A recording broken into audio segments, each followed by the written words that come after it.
우리 교회를 다니는 집사님 한 분이 계셨는데 30년 동안 잠만 잔데 설교시간입니다. 30년 동안. 그래서 사람들이 설교 시작됐네 또 잔다. 30년간 그 소리 듣고 이거 우울증이라고 그랬어요. 여기를 찾아왔어요. 아니야 잘했다. 그래서 제가 옛날 저희 우리 대한이방에 서재요. 그 침대가 있으면 문을 열어놓고 침대를 딱 놔놓고 집사님 여기 주무시면서 말씀 들으실래요? 그 한마디에 잠병이 나왔다고 했어요. 신기하죠? 잡다할 때 눈이 반짝반짝한데 설교만 들으면 잠이 온대. 그 병을 못 고친 지 30년을 살아. 30년을. 한 예를 들면 그 말에 감동이 와요. 감동. 수군거리고 비난하고 또 자네 또 자네 했는데 제가 침대 깔아주고 주무시라니까 감동이 와버린 거야. 울면서 간증을 하시는 거예요. 그 병이 나으셨어요. 우리 한나 미안해요. 사단이 그렇게 하는 거예요. 사람의 마음속에 사단에 대한 증오심을 일으키는 것은 영혼 속에 주입시키는 은혜이다. 머리 좋으냐 안 좋으냐 우리 테스트. 정민아 옮기볼래?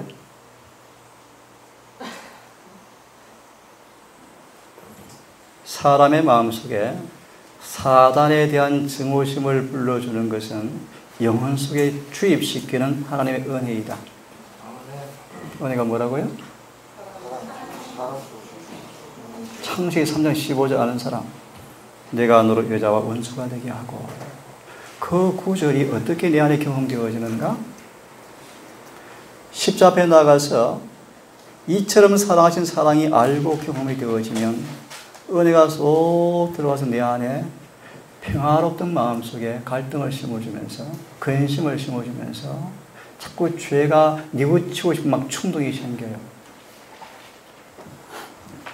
이와 같이 회개케 하는 은혜와 새롭게 하는 능력이 없으면 지금 여러분들은 많은 사람들은 회개케 하는 은혜를 찔끔찔끔 받아요.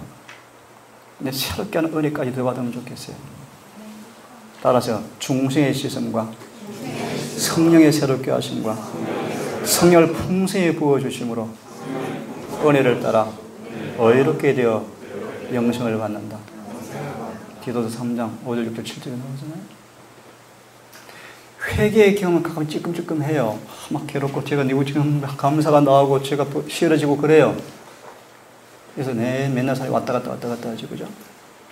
이제 그걸 기초로 더 새롭게 하심을 받아야 돼요. 이게 성화예요, 성화. 그리고 성령이 충만히 부어져 버려야 돼요.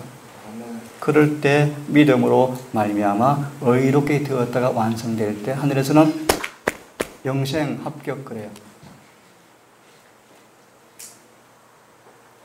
언제나 사단은 회개케 하는 은혜와 새롭게 하는 은혜가 없으면 인류는 계속적으로 사탄에게 사로잡혀서 그의 명령에 복종하고자 언제나 대기하고 있는 종들이다. 무슨 말인가 하면 시험이 오면 대부분 신자들이 시험에 넘어지죠. 사탄의 종이다 뜻이요. 왜 그런가? 그 속에 회개시키는 은혜와 새롭게 하는 은혜를 받지 못한 연고로 지금 평화로운데 옆에서 쿡 찝찝거리면 금방 티 나오죠? 마귀 종이다 뜻이요. 그러나 사람의 심령에 있는 새로운 원칙이 이게 뭐예요? 회개시키는 영을 통하여 마음에 새 마음이 창조되면요. 오늘 제가 뭐라 표현할까? 느부갓네살 왕 들어봤어요? 느부갓네살? 왜 다니엘을 하필이면 다니엘을 그 느부갓네살 왕이 죄의 시절에 그 다니엘을 하나님께서 끌려가게 해서 그 왕 앞에 있게 했을까? 하나님께 그 왕을 구원하고 싶었대요. 왜? 율법 없는 이방인이야. 근데 본성에 의의를 사모해요. 누가 역사하고 계실까? 하나님이. 맞아, 성령이 역사하고 계셨어. 이방인인데 성경이 없는데 문자로 법을 안 배워봤는데 이게 율법 없는 이방이라는 뜻이요. 그 이방인의 마음속에 양심 속에 뭘 사모해요? 의를. 내려서 읽어보세요. 그는 정직한 사람이었대요. 정직한 사람. 공의를 사랑하는 사람이었대요. 그 왕이. 그런 그에게 주님께서 구원의 빛을 주고자 그 때를 맞춰서 정확한 타임을 맞춰서 다니엘과 새 직구를 그 옆에 붙이는 거예요. 마귀가 또 패배했지. 지가 이긴 것처럼 그 왕을 통해서 요다를 불태우고 다 끌고 왔는데 하나님이 역전승하시나요? 그게 다니엘서 4장이에요. 자, 제가 오늘 신발장이 있는데 내 신발이 있는데 내 신발을 밑에 놓고 자기 신발을 위에 올려놨더라고요. 왜 그런 줄 알아요? 아, 신발장이 비좁아요. 비좁으니까 내 신발을 다 보호하려고 딱 덮어놨어요. 뭘 느꼈는가? 말씀을 받은 종들에 대한 최고의 경외심을 가지고 있어요. 좋은 마음이요. 이게 율법 없는 이방인 같은 사람들이지만 그들의 마음속에 깨끗한 성리 역사하면요, 어른을 존경해요. 네. 칫솔이 낡았어요. 별 안 쓰는 건데 사실은. 아침에 가니까 어디 가니까 내 저기 화장실에 가니까 수도꼭지 위에 새 칫솔 갖다 놨습니다. 흥건해가 버렸습니다. 오늘도 말씀 충만을 기대합니다. 써놨어요. 이런 마음이 있구나.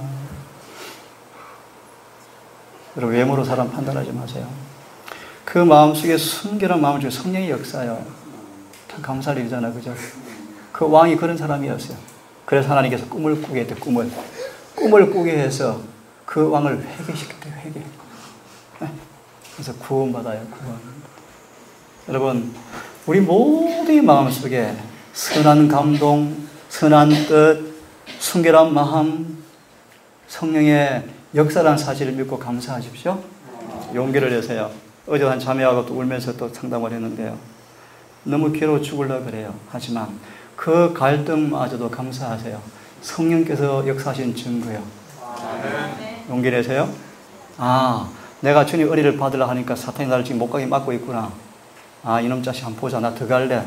기도하세요. 주님이 나를 전심으로 찾을 때 내가 만나리라? 부르짖으라 응답하리라? 약속하셨습니까?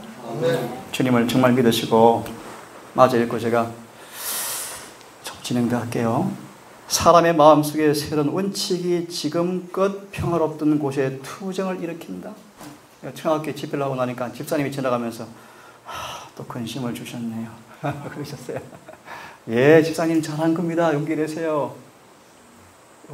저기 평내에 주말 보험에 갔는데 한 장로가 욕을 파고 성질을 팍 나가시더라고. 성질을 팍 나가시더라고. 진주 갔는데 내가 거듭남을 설교하니까 장로 안식이 빨개 배는 성질이 막 나는 거예요, 지금. 장교회 가는데 장로들이 손들고 막 반대해요. 저는 알죠. 그들의 마음속에 빛이 임하니까 죄가 찔려요. 기억하세요. 평화로운 마음에 죄에 대한 증오심과 마귀의 적대심을 일으키는 것은 하나님의 은혜의 역사이다. 사람은 예수께서 주시는 능력으로 찬탈자요 폭군인 사탄을 거절할 수 있다. 누구든지 죄를 사랑하는 대신에 미워하고 마음을 지배하고 있는 정욕을 정복한 증거를 나타내면 전적으로 하늘에서 온 원칙이 역사하고 있는 것이다. 저희 시간 이 보험에 대한 주제를 다룰까 하다가 좀 바꿔야 되겠어요. 여러분들이 이 지혜를 감당하기에 좀 벅찰 수 있을 것 같고, 이건 좀 충만히 시간을 두고 자세하게 좀 풀고 예리를 충분히 펴서 말씀을 다 해주면 더 은혜스러운데, 시간의 관계가 이 시간 제가 뭘 하고 싶었는가? 요한복음 3장으로 물과 성령으로 거듭나야 하늘에 간다는 뜻을 제가 이 시간 설명하겠습니다. 자, 요한복음 3장을 펴세요. 물과 성령으로 거듭나야 하늘에 간다 라는 말씀을 같이 이 시간 공부를 좀 합시다. 요한복음 3장을 펴보면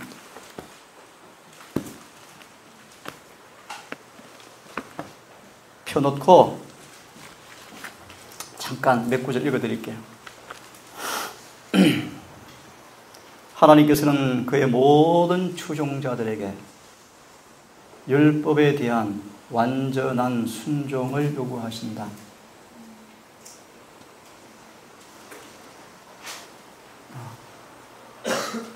모세가 하늘에 가면 받을 상급이 뭔지 알아요? 특별히 이 엘렌 G. 화이트 남편이 받을 상급을 화이트 계시 가운데 보았어요. 참 멋진 부부죠, 그죠? 엘렌 G. 화이트 마지막 선지자의 남편이 받을 상급이 계시로 보였어요. 충성. 히브리 3장을 보면 모세는 하나님의 집의 종처럼 종으로 죽도록 충성했다. 이처럼 예수께서, 잘 들으세요, 하늘 성소 집에서 모세와 비교도 안 될 정도로 충성하는 분이신데 따라하세요. 그 집은 우리 마음이다. 예수님이 이런 마음을 여러분이 원하면 종의 종처럼 굳게 지켜주기 원하신대요. 그분이 집을 지키면 마귀가 들어올 수 있어요? 없어요. 여러분 넘어져요. 예수님이 집을 안 지켜줘요. 왜 안 지켜주세요? 여러분이 싫어해서 그래. 그게 재림교의 현실이요. 문을 닫아두었어. 안에 쓰레기가 가득 차 있어. 공부해야 돼. 내가 어떤 우리 아가씨 보니까 결혼 한 달 나놓고 요만 책 쓰고 있대. 화장은 며칠, 미용은 몇 번, 드레스는 언제 맞추고, 멋지게 하듯이 이런 거. 결혼도 신앙이 빵점이요. 예수의 재림을 그렇게 준비하시나요? 대학 가기 위해서는 밤을 새우시면서 내 영혼의 죄를 고침받기 위해서 금식 기도해 보나요? 병 낫기 위해서는 금식하고 채식을 잘하면서 내 영혼의 거룩함을 위해서 채식해 보시나요? 기억하세요. 여러분, 게을러서 죄를 못 이기는 거예요.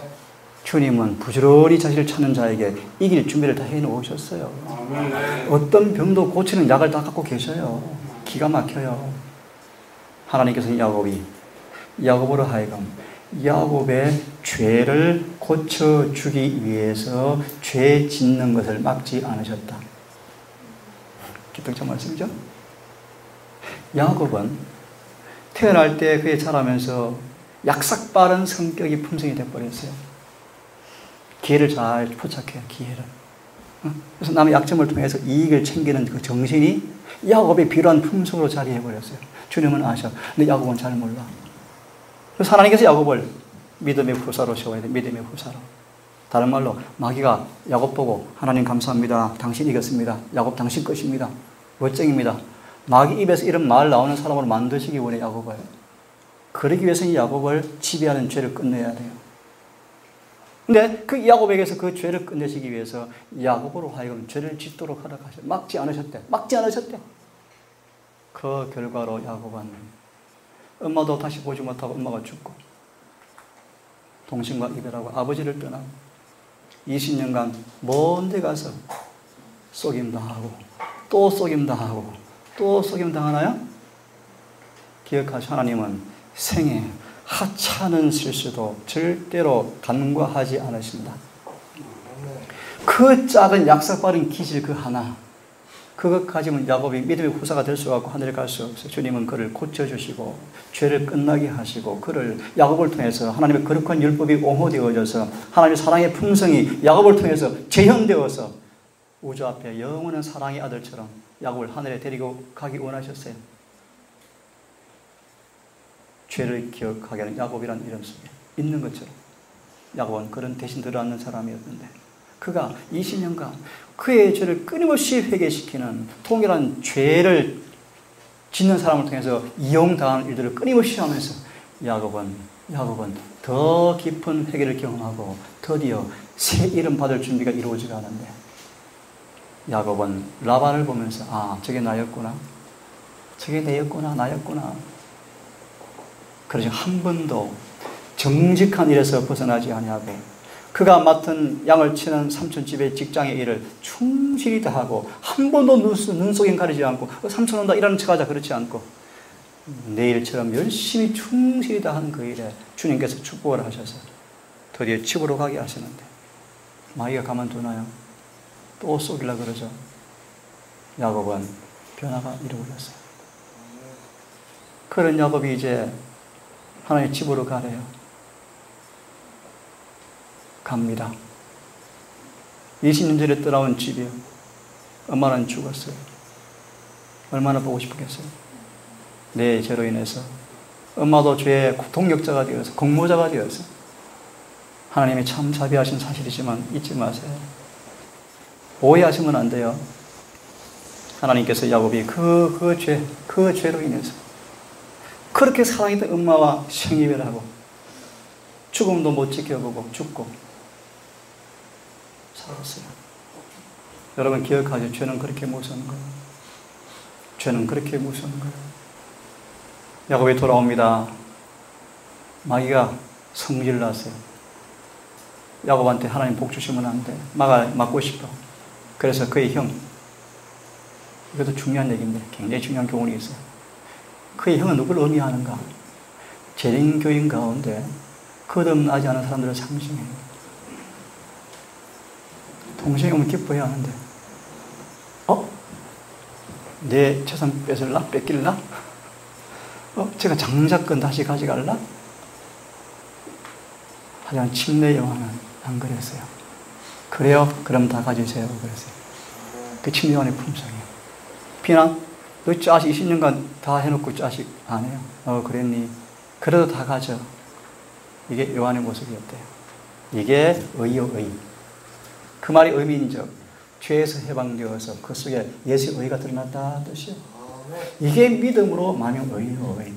그럼 그 의가 야곱에게서 죄의 저주만 끝내기는 것이 아니고 죄의 타락에서까지 해방을 시켜서 완전한 예수의 품성으로 재현시킨 그 과정은 여러분 시간이 필요하다는 거 시간이. 그래서 마무리하면요. 야곱이 드디어 이제 강이 오는데 죽이러 온다. 400명이 죽이러 온다. 야곱은 형의 위협은 두 번째고 혹시 내가 죄 사함 받지 못한 게 있을까?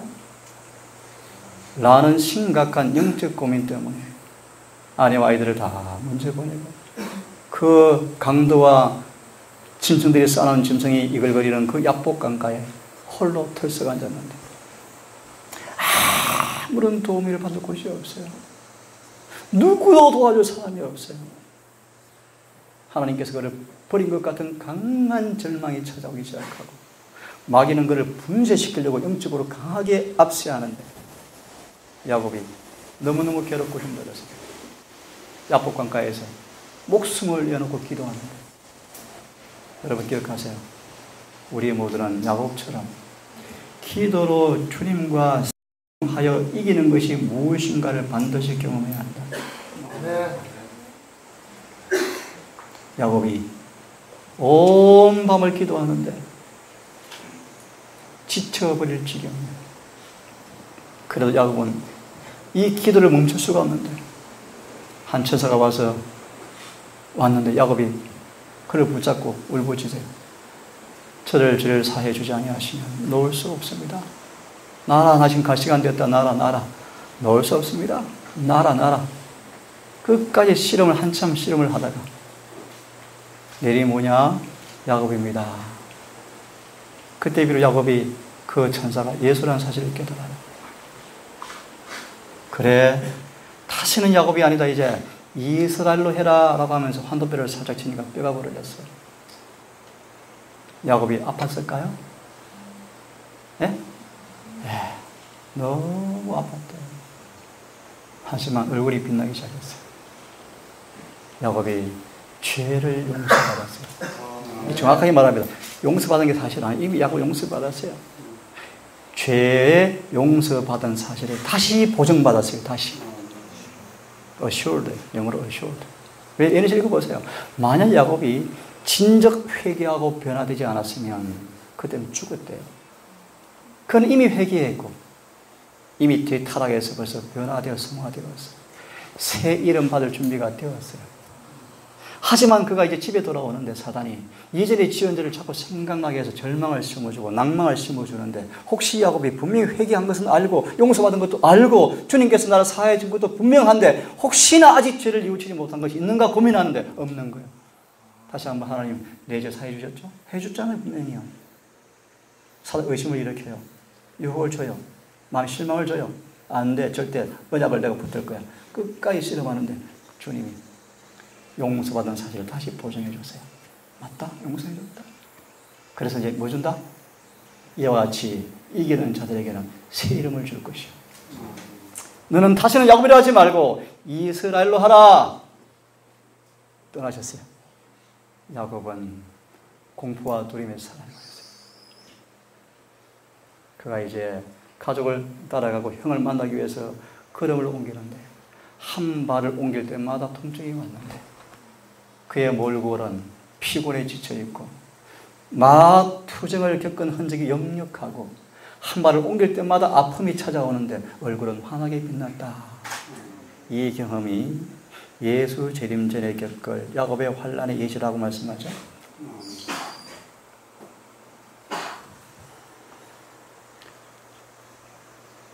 이 말씀하다가 또 빗나갔어요. 하나님은 완전한 충성을 원하셔요. 완전한 순종을 원하셔요. 흠도 점도 없는 순종을 원하셔요. 절대적인 복종을 원하셔요. 그래서 야곱을 주님께서 그냥 죄를 면제하지 아니하시고 그 죄를 완전히 고치셔서 완전한 순종과 완전한 의만이 주님께서 간합한 사실을 깨닫게 하시고자 야곱에게 기회를 주시면서 죄를 진역을 막지 아니하시고 20년간 훈련시킨 다음 드디어 야고보서 2장 말씀처럼 이제야 믿음으로 의롭게 되었다는 사실이 컴플리트 완성되었다. 확정되었다. 이제 그를 사탄아 한번 들어볼래? 너 못할 걸. 마귀가 무릎 꿇고 절할게. 사도행 2장의 말씀이요. 너희 원수가 너희 발밑에 밟힐 때까지 내가 중보해 줄게. 예수님 할 성소 봉사의 목적은 예수를 따라서 회개하고 성소로 들어오고 지성소로 들어오는 사람들 발밑에 마귀가 전에 나를 넘어뜨려서 괴롭혀 놓고 손가락에 했던 마귀가 너 하나님 어디 있니 정민아? 너 그 하나님 믿는 거 맞니? 비리비리 하면서 그런 참소했던 마귀가 회개케 하시고 새롭게 하시고 성령을 충만히 부어주어서 품새도 품성으로 변화시킨 그에게서 마침내 그분 형상이 드러나 버리니까 법이 지켜져 버리니까 마귀가 입을 닫고 정민이가 너 마귀 이리 와. 발로 밟는단 말이 죽인단 말이 아니야. 영적인 승리. 마귀의 참소가 끝이 나버리고 내가 졌습니다. 이 일 할 때까지 진실한 당신의 성도들을 위해서 주님께서 중보해 주시겠다. 감사해요. 아멘. 기억하세요. 지금 여러분 속에 이런 회개시키는 성이 임한다는 증거는 아직 기회가 있는 사람들이다. 아멘. 감사하세요. 아멘. 용기를 청하시고 주님이 나를 찾아오시는구나. 아멘. 찾아오셨구나. 아멘. 믿음 붙잡으시고 더 맹렬히 나아가세요. 아멘. 모세가 충성한 사람이었는데 한 번 불충성해서 한 번. 모세 생애를 연구해 보면 2번 실수했어요. 2번. 그걸 하나님 죄라고 인정하지 않으셨어요. 70인 장로 뽑은 게 모세의 실수였어요. 또 반석을 친 게 모세의 죄였어요. 영감의 말씀은 그렇게 말씀해요. 하나님은 모세를 이 지상에 아브라함과 모세, 에녹에게 붙여진 별명이 뭔지 알죠? 이는 내 친구라. 얼마나 멋져. 하나님의 친구 안 되고 싶어요, 여러분? 하나님의 친구. 이는 내 벗이라. 창세기 18장에 내 벗 아브라함에게는 내가 숨길 것이 없도다. 아브라함이 정오에 대문에 앉아 있는데 낯선 세 사람이 찾아오는데 그 중에 한 분이 예수신데 몰라봤잖아요. 셋이 와가지고 소돔을 멸망시키는 사실을 알리고 2 천사가 소돔으로 가는데 한 분이 남아 계시는데 그분이 예수였어요. 왜 남아 계셨는가? 어떤 사람처럼 아브라함이 탁 막은 게 아니에요. 그분이 남아 계셨어요. 왜 남아 계셨는가? 들어보실래요? 내 친구 아브라함에게는 내가 숨길 것이 없다.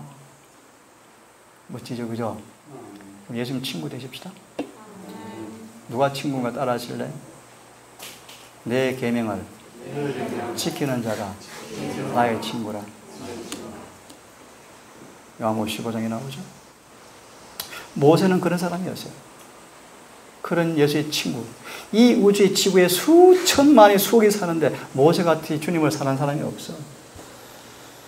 정말 구제나 어떤 일이 오거나 모세는 충성해요. 40년간은.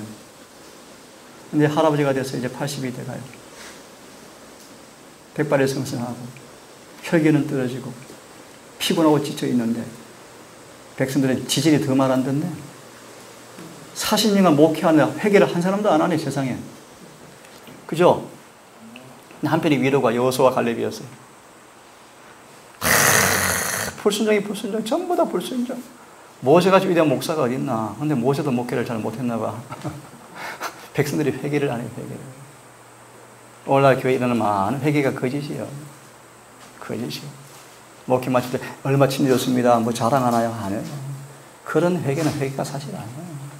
교인 만들었지, 교인. 모세는 그의 생애가 실패로 끝난 것처럼 허탈했대요. 왜요? 자신의 수고의 결과가 겨우 2사람. 그것도 더 괴로운 사실은 그 2사람하고 이 시대가 들어갔는데 가나안 땅에 가자마자 범죄하기 시작하면서 마귀 밥 되는 걸 또 계시로 받고 또 그 후손들이 그렇게 오매불망 기다렸던 메시아를 십자가에 죽이는 걸 또 봤어. 모세가 계시로 세상에 자기를 통해 인도했던 그 백성들이 누구를 죽이는 거예요? 예수를 죽이는 것을 모세가 계시로 봤어요. 너무너무 괴로웠대요. 예루살렘 멸망과 중세 암흑기와 재림운동과 새천사의 기별의 결과와 놀라운 사실은 1월 휴업령도 계시로 봤어요. 놀랍죠? 계시를 보고 마침내 14만 4천이 짐승과 우상을 승리하고 유리바다 위에서 노래 부르는 장면을 또 계시로 봤어요. 그 다음 놀라운 장면. 그들이 예수님 재림할 때 부활해서 함께 하늘에 올라갔는데 모세도 그 중에 있는 것을 계시로 또 봤어요. 그래서 편안하게 죽었어요. 주님은 너무너무 그를 사랑하셨어요. 그가 철저한 순종 생활을 살아오다가 한 번의 실수가 과오를 남겼지만 주님은 그렇게 충성스러운 종의 한 번의 실수를 그냥 눈 감아주지 아니하시고 모세에게 모세야 너 그 죄 때문에 가나안 땅 들어갈 수 없어. 사실은 모세가 진심으로 회개한 사람이에요. 즉시 회개했어요. 뉘우쳤어요. 다시 용서받아서 거듭나버렸어요. 근데 백성들은 그 안의 내용을 몰라요. 그래서 백성들이 저 여호와라는 분, 지 좋아하는 모세는 어떻게 하는가 보자 하고 딱 지켜보면서 모세를 주님이 그냥 넘어가 버리면 백성들은 죄를 지었을 때 변명하기 위해서 딱 준비하고 있었대요. 참 얼마나 교인들이요. 오해하지 마시고요. 내 소개를 별로 안 좋아해요. 감싸주고 얼러주고 괜찮아 이렇게 하늘에 가는 거야. 구원이 선물인데 왜 어려워. 이런 거짓말이 너무너무 살짝 속아 넘어가. 거짓말이요 거짓말. 영생은 완전한 믿음으로 순종한 사람에게만 주어져요. 영생은 믿음으로 참으로 죄에서 해방되어지고 죄의 타락에서 구원받고 예수의 의가 그분의 풍성이 재현된 사람은 구원이 주어질 거예요. 이게 성경의 진리요 진리. 이 표준에 미흡한 것이 파견되어지면 정말 은혜를 구하시고 회개의 영을 구하시고 변화를 갈망하시고 성령을 받기를 바랍니다. 아멘. 모세가 비록 죽었지만 주님께서 회개하고 용서받은 걸 알아요. 하지만 백성들 앞에 주님은 사람을 절대 차별하지 않으신다. 목사가 죄를 짓건 평신도가 죄를 짓건 세상 다바로 교회를 수직히 지었건 하나도 안 지었건 죄는 똑같이 죄예요. 교회 몇 개 지어서 눈 감아주지 않아요. 절대 죄는 그냥 넘어가는 게 아니에요. 주님은 그 실물 교훈을 주기 위해서 그 사랑하는 친구 모세에게 죽음의 고통을 허락하신 사실은 영원한 불멸의 교훈으로 우리에게 주는 교훈이 뭔가? 주님은 절대로 사람을 차별하지 아니하시고 완전한 전적인 순종을 요구하신다. 이것이 영생의 조건이에요. 그런 의미에서 제가 쓴 로마서 편집 1장에 보시면 구원 얻을 자들이 소수다. 왜요? 발람처럼 감동이 오니까 나 저렇게 살고 싶어 해놓고 집에 가서 또 안 살아요.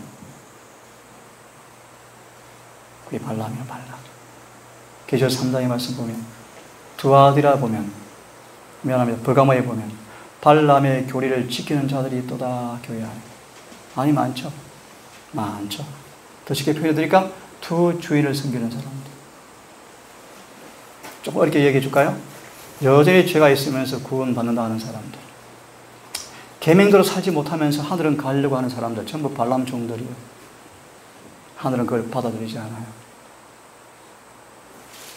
완전한 순종이 없이는 하나님의 요구상의 표준에 아무도 충족시킬 수가 없다.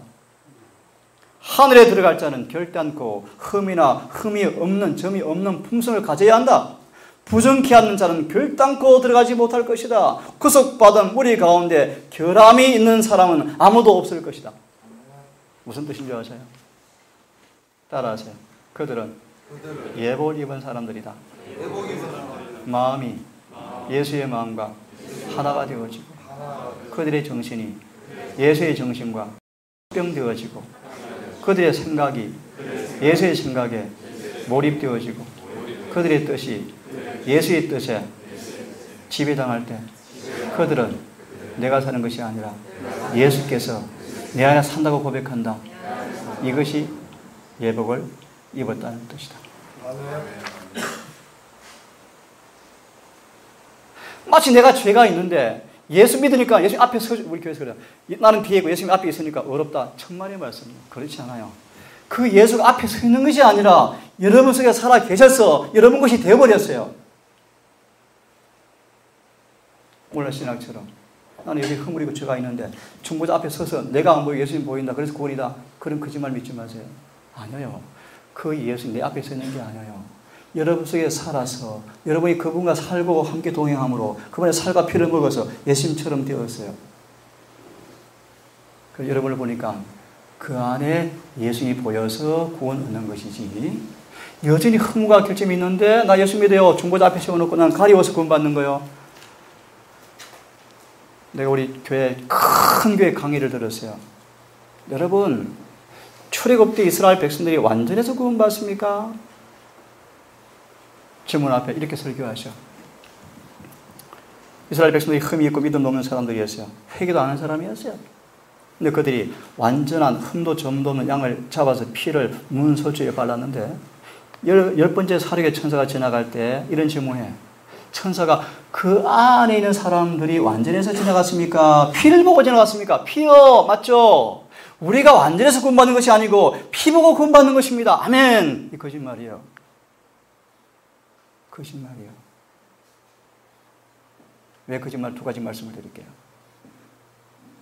그거는 표상이에요. 표상. 예수의 십자가가 어떻게 앞으로 우리를 구원할지를 실물 교훈으로 준 표상이었는데 그 피를 바르고 애굽에서는 구원받은 그들이 광야에서 멸망 다 당해버렸거든요. 맞아 안 맞아요? 그게 표상이에요. 표상. 두 번째 깊이 읽어보세요. 그것은 양을 잡아서 피를 바를 때 온 마음과 믿음으로 실제로 마음의 피를 바른 사람이 구원 얻는다고 설명이 되어 있어요. 그래 안 그래요? 원래 거짓 복음은 나는 지금 죄가 있고 넘어지고 허물이 있고 이길 수 없어. 맞아. 그것이 합리적이야. 다 그렇잖아. 교회 목사도 정말 다 그렇잖아. 아 정말 그런 것이네. 아 우리는 완전할 수 없어.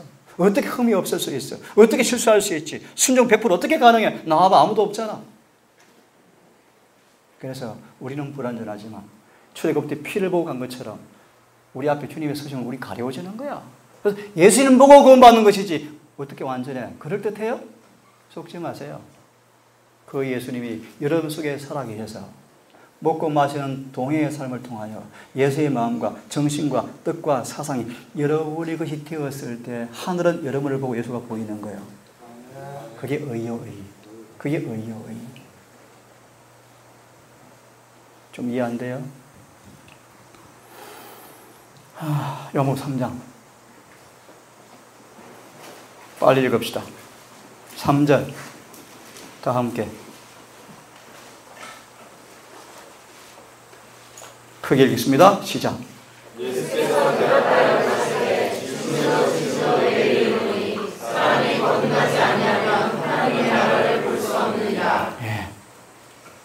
이 말 한마디에 충격이었어요. 여러분처럼. 좀 충격 조금씩 받죠?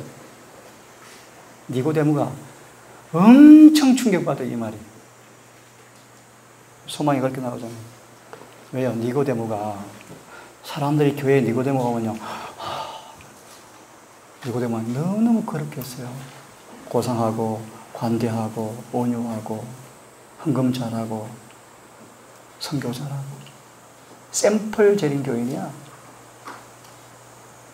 그래서 니고데모도 은근히 사람들이 와, 자선사업 잘해, 돈 많이 기증했어, 와, 대단해. 니고데모는 하늘에 갈 줄로 알았대요. 그런 니고데모가 예수께 찾아왔는데 예수께서 그에게 질문도 답하지 않고 엉뚱한 얘기를 하셨네요. 니고데모야, 이 말이 무슨 뜻인지 알아? 니고데모야, 사람들은 너를 가리켜서, 네 스스로는 너를 가리켜서 하늘에 갈 수 있다라고 생각하는데 착각하지 말아라.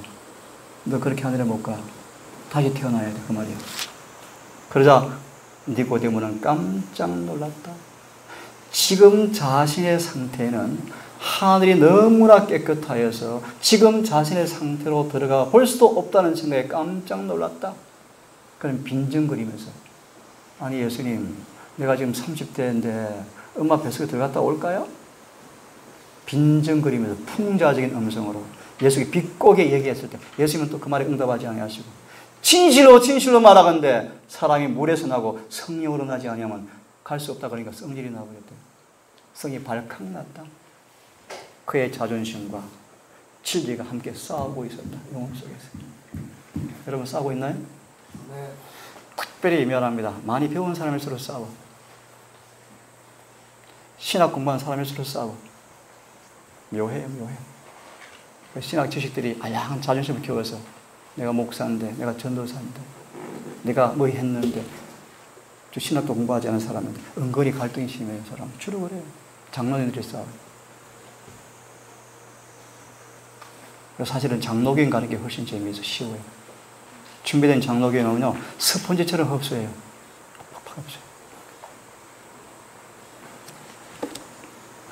자, 물과 성령으로 거듭나야만 간다. 무슨 뜻인가? 이제 빨리 진행합니다.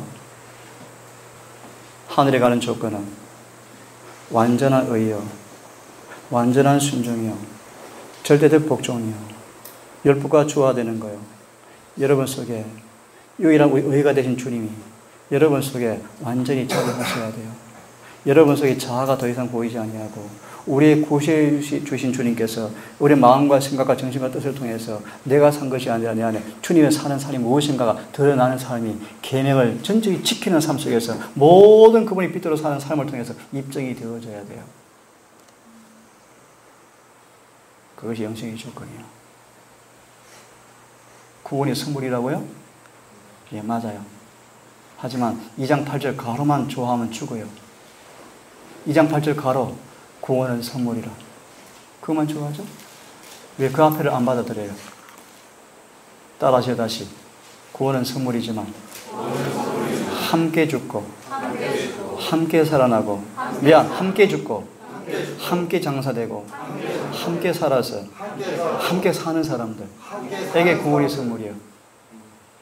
그 에베소 1장 7절까지 말씀인데 앞에 싹 까먹고 다 까서 없애버리고 8절만 구원은 선물이래, 무조건적 선물이래. 왜 자꾸 쏘가 여러분? 그걸 좋아해요, 알량하게.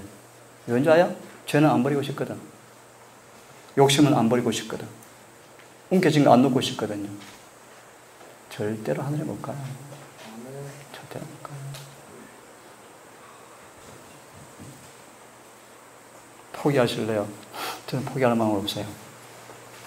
저는 이 말씀이 표정이 높을수록 저는 좋아요. 그 의미가 뭔지 아세요? 주님은 여러분들을 철저하게 구원하고 싶어요. 철저하게. 병 조금 낫게 나았다라고 알랑방구 경사 치는 분이 아니에요. 그지 의사가 아니에요. 주님은요. 완전히 낫게 하시려고 그분은 숨기지 아니하시고 진리를 있는 그대로 드러내시는 분이셔요. 그런 뜻이요. 그런 뜻. 이해하셨어요? 표정이 높은 게 아니에요. 그것이 원래 표준이에요. 표준. 원래 하늘 영생의 조건이에요. 이기심을 가지고 절대 하늘에 갈 수가 없어요. 그래서 그 니고데모가 그 부자 법관을 주님께서 말씀하시면 너무 사랑하셔서 하늘에 데리고 싶으셔서 근데 많은 분들은 아까우니까, 세상이 아까우니까 어려워요 그래요. 그래서 이곳에 안 오는 분들이 있어요. 이곳에 안 오면 상관없어요. 여러분들 이곳에 안 와도 저는 편해요. 더 편해요. 더 편해요. 제가 지금 입술이 지금 말라가요. 정빈이 한 사람을 위해서 제가 한 달간 안 쉬고 계속 성경 가르쳤어요. 재미있어요. 우니까 재미있어, 우니까. 얘가 변해, 애가. 이렇게, 얼른 하는 아이가 이렇게, 참여하는 거 들어봤죠? 이렇게 씩씩한 애가 아니었어요. 지금 엄마 걱정. 엄마가 3개월 교장이에요. 엄마가 지금 회개도 못한 사실 깨닫고 울어요. 하지만 자고하지 마. 이 이름이 조금 받은 거야. 선저 넘어질까 조심하라. 성령을 계속 공급받아요? 자, 니고데모가 거듭나라는 말씀을 들었을 때 니고데모는 그 기억 속에 성령께서 에스겔 36장의 말씀을 떠올렸어요. 자, 그거 좀 이따 보고 마태 3장을 펴세요. 자, 성경 좀 빨리 찾읍시다. 자, 물과 성령으로 거듭나야 하늘에 갑니다. 그죠? 주어야 맞지? 거듭나는 거 확인해 봅시다. 확인되어질 때 지금 말씀들이 성경 구절들이 경험이 되어지지 않고 있는 사람들은 큰일 났다, 빨리 거듭나야 되겠다 생각하고 우리를 재창조하시는 창조주가 하늘의 성소문을 여시고 지금 중보하시는 동안에 그분께 나아가서 재창조의 능력을 공급받는 복음의 능력을 체험하셔야 돼요. 에스겔 36장. 마태 3장. 마태 3장 폈죠? 혜림아 지금 무슨 주제 공부하는지 알겠지? 사람이 물과 성령으로 다시 태어나지 아니하면, 위로부터 다시 태어나지 아니하면 죽어. 절대 하늘에 못 가. 하늘에 갈 사람들은 반드시 물과 성령으로 다시 태어나야 돼. 하늘에서부터 다시 거듭나야 돼. 그게 무슨 뜻인가? 설명하는 거요. 마태 3장.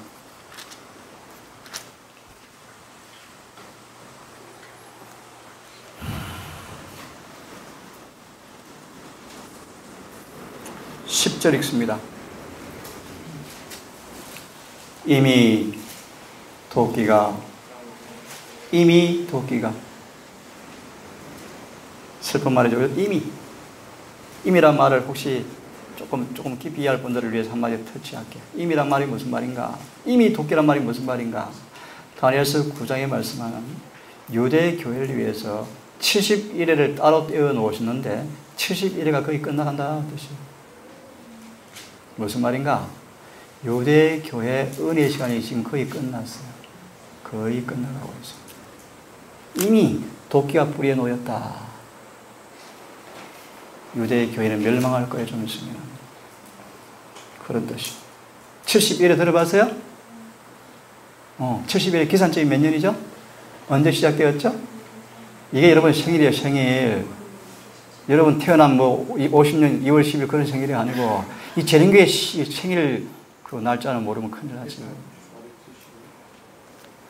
BC 457년에서 71회가 시작이 되어지면서 AD 27년에 가을에 예수님 침례를 받고 30일 1월 14일 금요일 오후 3시에 십자가에 못 박히시고 4일 뒤에 부활하시고, 그죠? 스데반이 30년 맞아 죽을 때 71회 490년 이 지금 끝나가고 있다. 도끼가 뿌리에 놓였다. 그 뜻입니다. 때가 찼고 하나님의 나라가 가까웠으니 회개하고 복음을 믿어라. 그 동일한 기별이 첫째 찬송의 기별이에요. 이제는 71회가 아니에요. 2300주야가 찼고 끝이 다 돼가요. 자, 돌아와서 회개하고 미안합니다. 뿌리에 놓였으니 좋은 열매 맺지 아니하는 나무마다 찢겨 불에 던지우리라. 11절 다 함께 읽습니다. 시작.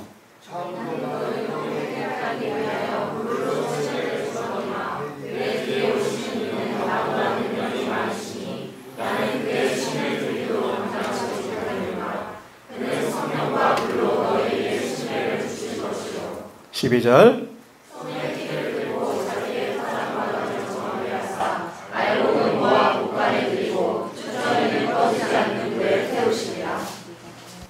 요한은 말합니다. 나는 너희를 회개케 하기 위해서 물로 침례를 주거니와. 그래서 회개하고 침례를 받은 그들 앞에 내 뒤에 한 분이 오시는데 그분은 불과 성령으로 침례 주신다. 그분이 불과 성령으로 침례 주는 모습을 설명하시기를 자신의 손에 키를 들고 타작마당을 깨끗게 하사 알곡은 곳간에 쭉쭉 불에 태우시리라. 이 실물 교훈이 요한복음 6장이에요. 2만 5천 군중이 목 빠지라 예수님을 따라다녔어요. 이런 예수를 본 적이 없어요. 세상에 물고기 5마리, 보리떡 5개, 물고기 2마리로 2만 5천 명 먹이고 12바구리가 남는 분이 어디 있어 세상에. 저분 따라가면 앞으로 장래 보장되었어요. 구름대처럼 모여서 서로 앞을 다투어 예수의 제자로 자청해요. 예수님은 그 중에 참 내 제자가 누구인지를 그분은 아셨어요. 그분은 다 아셔요. 우리의 생각과 우리의 동기와 은밀한 비밀을 다 아셔요. 백주의 대낮처럼 다 아셔요. 그분의 손안에 현재의 미래가 다 공개되어 있어요. 그분이 우리 주님이셔요. 지금 우리가 오늘 눈물을 흘리지만 내일 넘어질 것도 아셔요. 그래서 그분은 우리 연약함을 체험하시는 분이셨어요. 약점을 아는 분이셨어요. 그래서 중보해 주시겠대요. 넘어집니까? 용기 얻으래요. 나도 너를 알아. 너가 그렇게 간증하고 고백하지만 넘어질 거 알아. 하지만 넘어지더라도 낙심하지 마라. 다시 나를 바라보고 살아라. 시편 91편에 우리의 체질을 아시며 우리가 진토임을 기억하신지라. 장구에는 노하지 아니하시고 왜 진멸할까 봤어요. 적당이란 말을 표현합니다. 우리를 연단하시되 소멸시키지는 아니하시고 우리 속에 죄를 소멸하기 위해서 부득이하게 시련을 허락하시는데 감사하시기를 바랍니다. 나는 너희를 회개케 하기 위해서 물로 침례를 주거니와 내 뒤에 오시는 분은 나보다 능력이 크시니 나는 그의 신들매도 감당치 못하겠노라. 그는 불과 성령으로 침례를 주시리라. 자, 요한복음 3장의 말씀 보니까 물과 성령으로. 이사야 40장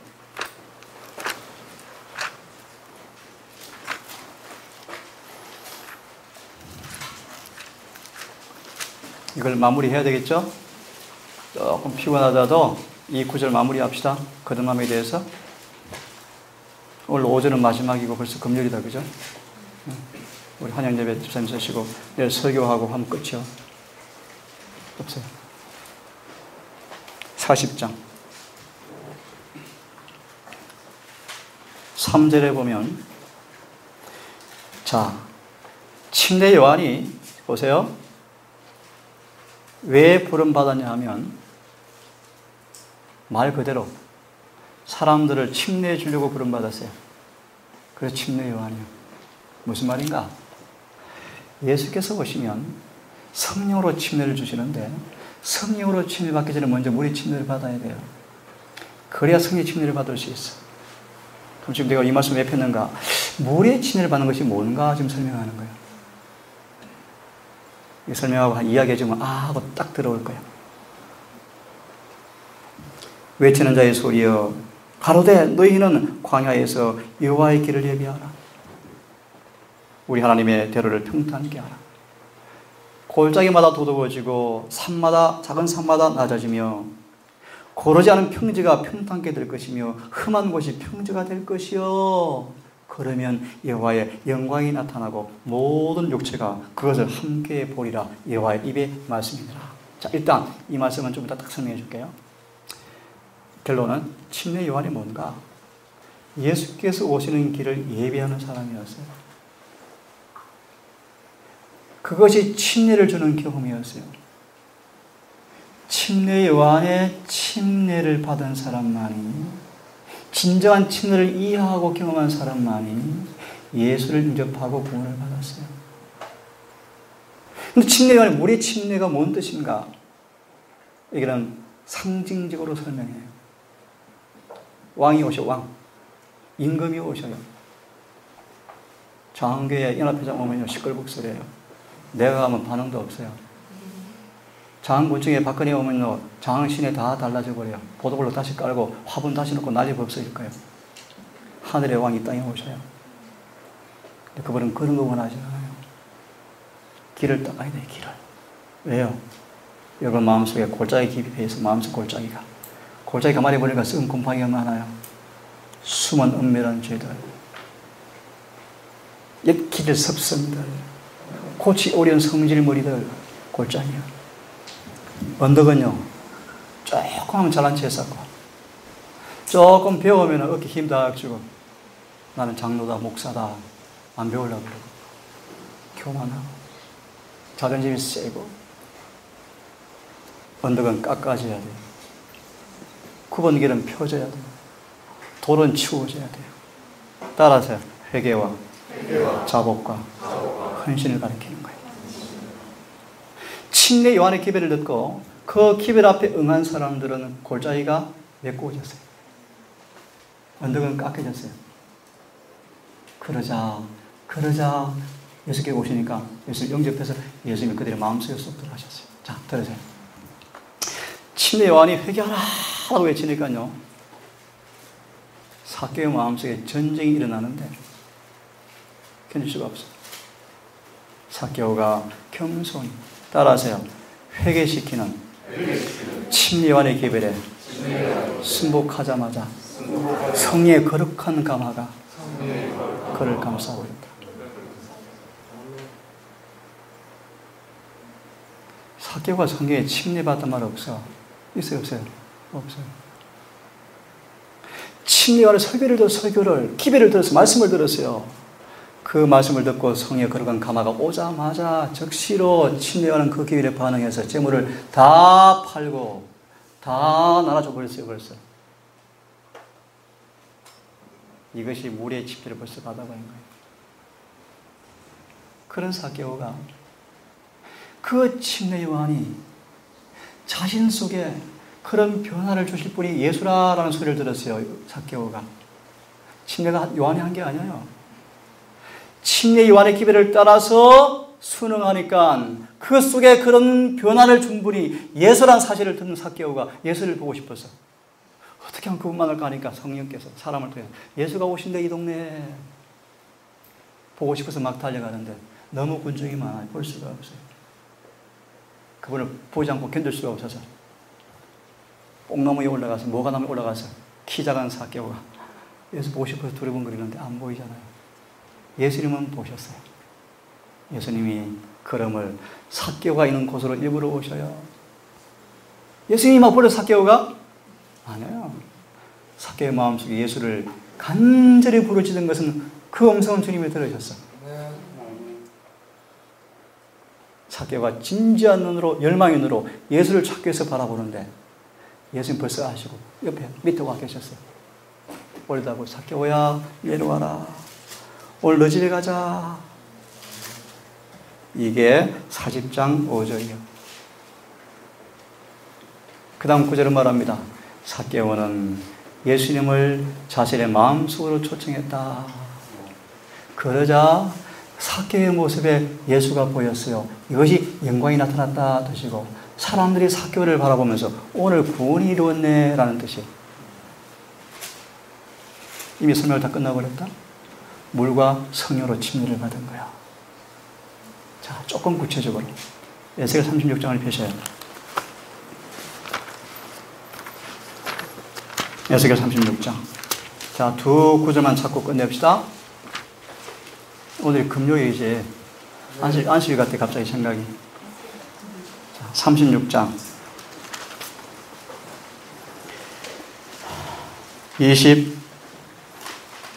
22절부터 제가 읽습니다. 36장 22절부터 읽을 텐데요. 자, 조금 힘을 냅시다. 괜찮나요? 네. 두 본문만 해석하고 마칩시다. 그러므로 너는 이스라엘 족속에게 이르기를, 주 여호와의 말씀에 이스라엘 족속아, 내가 이렇게 행한 함은 너희를 위함이 아니요 너희가 들어간 그 열국에서 더럽힌 나의 거룩한 이름을 위함이라. 이게 무슨 뜻인가 하면 이런 뜻이요. 이스라엘 백 남방 유다가 범죄하자 하나님께서는 범죄한 남방 유다 때문에 이방인들이 하나님을 참소해요. 비난해요. 다시 말합니다. 예수를 믿노라 하는 사람들이, 율법을 가졌노라 하는 사람들이 그 율법과 조화되지 못한 품성 때문에 하나님을 잘못 나타내자 이방인들이 여호와 이름을 놀려요. 놀려. 그런 뜻이요. 그런 그들을 주님께서 그분의 거룩한 이름을 위해서, 다르게 표현해 드릴까? 거룩한 율법을 범하기 위해서 부득이하게 남방 유다를 바벨론에 팔려가도록 허락하셨어요. 팔려가서 70년간 고생의 떡을 먹고 고생의 눈물을 마시게 한 것은 나의 거룩한 이름을 위함이라. 그런 뜻이요. 이해됐습니까? 그 다음 23절. 열국 가운데서 더럽힘을 받은 이름. 이름은 성경에서 뭘 가리켜요? 하나님의 품성. 이 교인들 때문에 예수님 요거도 먹어요. 그죠? 그게 로마서 2장이요. 율법을 잘하는 너희들아. 전도해놓고 와서 보니까 이도 똑같으면서 뭔 전도요? 그러면 교회에서 또 뭐라 그래? 아니야, 다 그런 거야. 그래서 구원받는 거야. 그럼 예수 믿는 게 뭔데요? 예수 믿으면 죄에서 구원하라고 해놓고 와서 보니 지난해나 똑같이 이기심이 있으면서 뭔 전도요? 그러니까 교회에서 뭐 가르쳐요? 인간은 그런 거야. 그래서 구원받는 거야. 이게 동일 같은 신학식이 공고하잖아. 답이 없잖아요, 답이. 그게 거짓 복음이에요. 그런데 아니야. 에녹을 봐. 아, 진짜 맞네. 저것이 복음이네. 그거요. 여러분 그렇게 되시길 바라요. 잘 보세요. 너희가 그들 중에서 더럽힌 나의 큰 이름을 내가 거룩하게 할지라. 아, 중요한 말씀인데 자꾸 말이. 자, 따라하세요. 내가 그들의 목전에서. 그들의 목전이 무슨 말이에요? 아, 맞아. 이방인이 저 우리 한나 가지고 뭐 했어? 하나님 놀려먹었어. 놀려먹었어. 왜요? 한나가 하나님 이름을 더럽히니까. 우리 그 이름을 더럽히니까 이방인들이 선택적으로 좋아했어요. 그런데 이제 하나님께서 그들 앞에, 그들의 목전에서 따라하세요. 너희로 인하여. 다시 너희로 인하여 나의 거룩함을 나타내리니. 뭔 뜻이요? 우리 한나. 그런 한나가 비리비리 했는데 한나가 거룩해지면, 거룩하게 만들어서 그런 비난과 조소의 조롱거리로, 시험거리로, 노리개로 삼았던 한나를 통해서 하나님께서 한나를, 결론 얘기합니다, 거듭나게 해서 사단에게 한나를 통해서 그 거룩함을 나타내리니. 그때. 오케이? 이해됐습니까? 그때 따라하세요. 중요한 얘기예요. 그때 열국 사람이 나를 여호와인 줄 알리라. 뭔 뜻이요? 여호와가 뜬 분이요. 여호와가 뜬 분이요. 사탄이 노리게 있던 저 한나를 거룩하게 만든 분이요. 맞아요. 우리 재림교는 다 봐세요. 이 표징이 뭐요? 안식이에요. 나는 너희를 거룩하게 하는 여호와인 줄 알게 하려 하여 나의 안식일을 주어서 그와 나 사이에 표징을 삼았노라. 따라하세요. 나는 너희를 거룩하게 하는 여호와인 줄 알게 하려 하여 나의 안식일을 주어서 나와 너 사이에 표징을 삼았노라. 앞에 경험 없이 안식일 지킨 사람들은 토요일 교인들이야. 부은 없어요. 그 안식일을 말씀대로 순종함으로 안식일의 주인이신 여호와께서 여호와라는 사실이 내가 거룩하게 된 모습이 나타났을 때 안식일이 표징이에요. 그래서 안식일 성화의 표라는 거예요. 어떻게 일을 하시는가? 물과 성녀로 거듭나게 하심으로 하시겠다는 뜻이. 볼래요? 24절. 내가 너희를 열국 중에서 취하여 내고 열국 중에 모아드리고 그 고토에 들어갔어. 내가 누군가 이제 70년간 포로 생활 속에서 비로소 눈물로, 고난 속에서 비로소 순종을 배우고. 대부분 그렇죠. 사람들이, 건강한 사람들은 건강 계획의 의미를 잘 안 받아들이려고 그래. 근데 아픈 사람들은요 막 순종해버려. 그래서 때되게 축복이 돼요. 그죠? 고난과 시련을 통하지 않고서는 순종의 의미를 사람들이 안 배워. 따라하세요. 그가 하나님의 아들이시라도 고난을 통하여 순종을 배워 온전하게 되었은즉 이는 자기를 믿는 자들에게 영원한 구원의 근원 모본이 되었다. 베드로전서 2장 21절. 그리고 나를 따라오라. 무슨 뜻인가? 모세, 야곱, 모든 이 땅의 주님의 특별한 종들은 한 사람도 고난의 풀무불을 안 지나간 사람 아무도 없어요. 다 저도 그랬어요. 저는 죽을 뻔도 하고 돈 한 푼 얻은 도 한두 번, 지금도 제가 월급 없는 사람이잖아요. 시련, 고난, 가난, 비난, 핍박, 한차도 볼 수 없는 절망, 부활하는 경험들, 죽음의 경험들, 아무도 없는 나 혼자 있는 경험들. 이 골짜기 왔을 때 아무도 없었어요. 우리 딸하고 세 사람밖에 없었어요. 내 주머니에 단돈 한 10원도 없었어요. 매니저 돈 300만 원 빌려가지고 땅 사서 제가 집 지은 거예요. 손수에. 산에 흙파다 나무 잘라다 지은 거예요. 또 돈 좀 누가 주면 또 이렇게 해서 만든 거예요. 지금도 미완성이 추워요. 바람이 쉥쉥 들어가요. 그래서 우리 식구들이 미안하죠. 겨울에 너무 추워요. 우리 집이. 밖에 온도랑 똑같아요. 우리 집이. 하지만 감사해요. 하지만 그런 순간순간을 통해 주님께서 뭘 교육시키시는가? 완전한 순종. 내 자아의 굴복, 이 땅의 무가치함, 하늘의 소중함, 을 배우게 해요.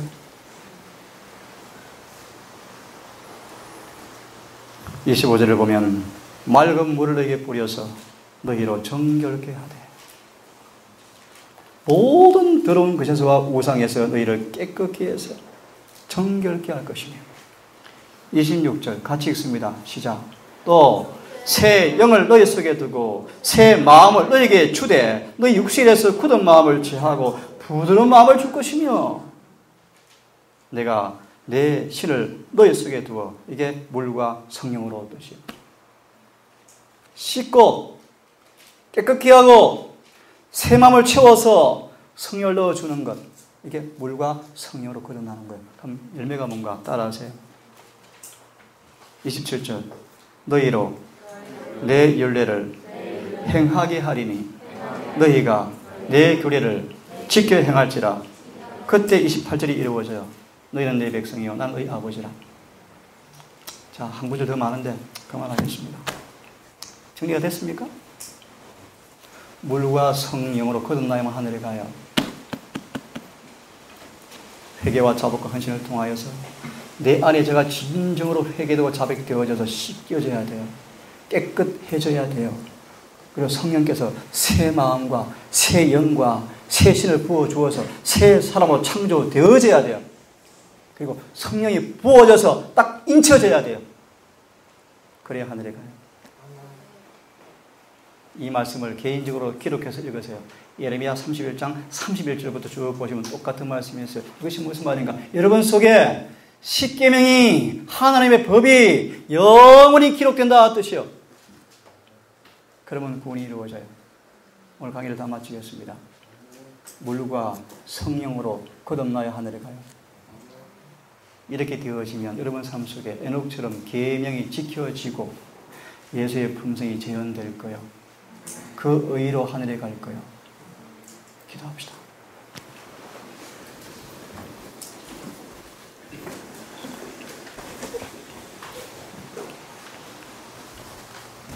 거룩하신 아버지, 안식일 시간이 다가오고 있습니다. 여호와께서 어떤 분인가를 아는 경험의 안식일 되고 싶습니다.